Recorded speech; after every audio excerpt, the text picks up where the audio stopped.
जिसके पास सपोर्ट है हर कोने से, जिसके ऊपर आज हमारे स्टेट के लोग विश्वास करते हैं, जो दल आगे जाके जो सरकार बनाएगी तो वो दल सिर्फ एनपीपी दल है दोस्तों, और कोई दूसरी पार्टी नहीं है। आज किसी भी दल के लोग आज हमारे यहां पे आकर इस मंच पे खड़े होकर, इस पार्किंग लॉट पे खड़े होकर अलग अलग भाषण दे सकते हैं, लेकिन 2 तारीख के बाद दोस्तों कोई नहीं आएगा। आएगा तो सिर्फ महेंद्र अपसंग जी और कॉमरेड सांगमा आपके पास आएंगे। आपको याद रखना है, कुछ ऐसे दले हैं जो आज हमारे समाज को तोड़ने में लगे हुए हैं। दोस्तों, हम विश्वास करते हैं कि अगर हमें हमारे स्टेट को आगे ले जाना है, अगर हमें हमारे स्टेट को आगे आने वाले समय में पूरे देश में सबसे अच्छे स्टेटों में से एक अगर हमें बनाना है, तो हम समाज को तोड़कर कभी वो हम लोग हासिल नहीं कर पाएंगे। खाली समाज को जोड़कर हम वो हासिल कर पाएंगे। हमें समाज को जोड़ना है, तोड़ना नहीं है। पिछले 5 सालों में भले ही वो 3-4 साल ऑपोजिशन में थे, लेकिन जिस दिन हम एक साथ हुए, जो काम 3 साल में नहीं हुआ, उन्होंने 1.5 साल में ही बहुत सारे ऐसे काम सरकार के साथ जुड़कर उन्होंने काम किया है, बदलाव लेके आए हैं, और ये सब आपके सामने है, आपने देखा है। और बहुत काम बाकी भी है, बहुत सारे काम हमें आगे करने हैं और करेंगे दोस्तों।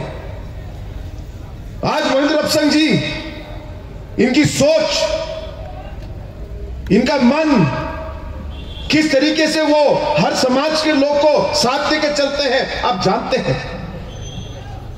किस तरीके से उन्होंने सबके साथ काम किया है, सबको रिस्पेक्ट किया है आप जानते हैं। किस तरीके से उन्होंने गरीबों के साथ काम किया है आपने देखा है। कहीं कहीं कुछ कुछ कमियां हो सकती हैं। मैं आपको विश्वास दिलाना चाहता हूं कि महेंद्र अपसंग जी अपने काम में अकेले नहीं हैं। जहां जहां कमियां होंगी, कॉमरेड सांगमा उनके साथ रहेंगे, और जो जो कमियां हम पूरी कर सकते हैं हम पूरी करके देंगे। चाहती हैं, आपको ये ध्यान में रखना होगा। और अगर आज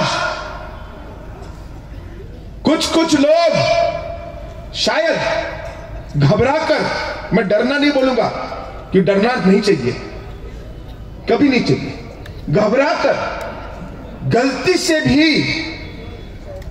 अगर आपने गलत बटन पर दबा दिया, तो दोस्तों आपको याद रखना है, ये सिर्फ आपके लिए नहीं, शायद इसका जो नतीजा, इसका जो रिजल्ट होगा, वो आगे आने वाले जेनरेशन को भी फेस करना पड़ेगा। आपके वोट की वजह से अगर गलती हो गई, तो आगे आने वाले जेनरेशंस को भी, आपके बच्चों को भी उस डिसीजन का या उस गलती का जो है इंपैक्ट जो है उनको सहना पड़ेगा। इसलिए कि हमारे स्टेट में अलग अलग तरीके के पार्टीज होंगे, हमारे स्टेट में अलग अलग जनजाति हैं, अलग अलग कम्युनिटीज हैं, अलग अलग धर्म को मानने वाले लोग हैं। हम जब तक सबको साथ लेके नहीं चलेंगे, तब तक ना तो हमारी स्टेट आगे चल सकती है और ना सरकार आगे चल सकती है। ये हमारी सोच है दोस्तों, और इस सोच को हमने हरदम आगे रखकर काम किया है। लेकिन मुझे मैं ताजुब हूं, सरप्राइज हूं कि कुछ ऐसे दले हैं जिन्होंने पिछले 5 साल हमारे साथ काम किया, और 5 साल में हर चीज में हमारे साथ थे। लेकिन जब चुनाव आया तो बिल्कुल पलट गए, और आज जब इलेक्शन आई तो पूरा इलेक्शन का भाषण शुरू कर दिया। दोस्तों, जब 5 साल साथ में काम किया है, हर चीज में, हर कठिनाई में,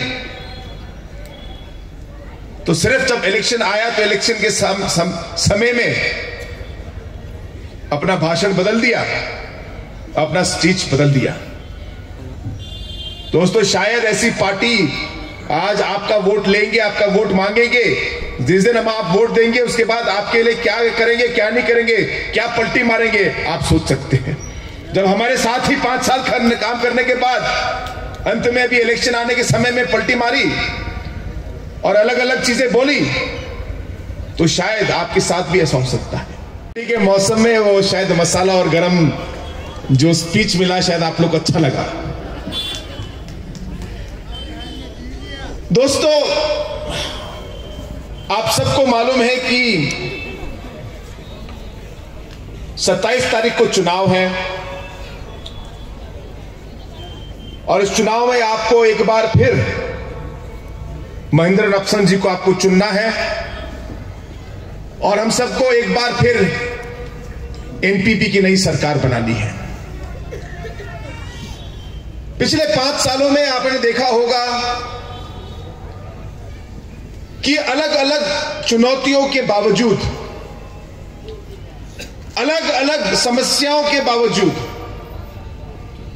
अलग अलग चैलेंजेस के बावजूद हमारी पार्टी ने यह सरकार, जो शायद पिछले 45 सालों में नहीं हुआ, हम लोगों ने इस कोलिशन सरकार को चलाया, और ना ही हमने चलाया, इसे एक साथ रखा, 5 साल पूरे किए और हमारी स्टेट को हम लोग आगे ले गए। और दोस्तों, ये कोई मामूली बात नहीं है, क्योंकि आप सबको मालूम है कि हमारे स्टेट में कोलिशन गवर्नमेंट जब आती है तो 1 साल में, 6 महीने में, 2 साल में टूट जाती है। और शायद इसकी वजह से पिछले 50 साल में शायद 29 या 30 सरकारें आई हैं,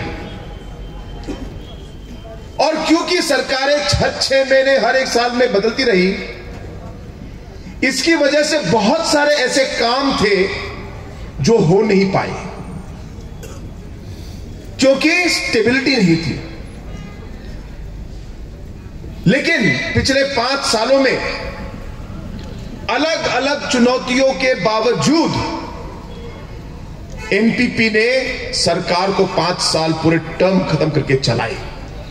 और दोस्तों, ये इसलिए हुआ क्योंकि हमारे हर काम में, हमारी हर सोच में, हमारे हर डिसीजन में हमने हरदम पब्लिक को आगे रखकर, पब्लिक की भलाई को सोचकर, हमारे स्टेट की भलाई को सोचकर हमने हरदम काम किया, और इसकी वजह से हमें पब्लिक का प्यार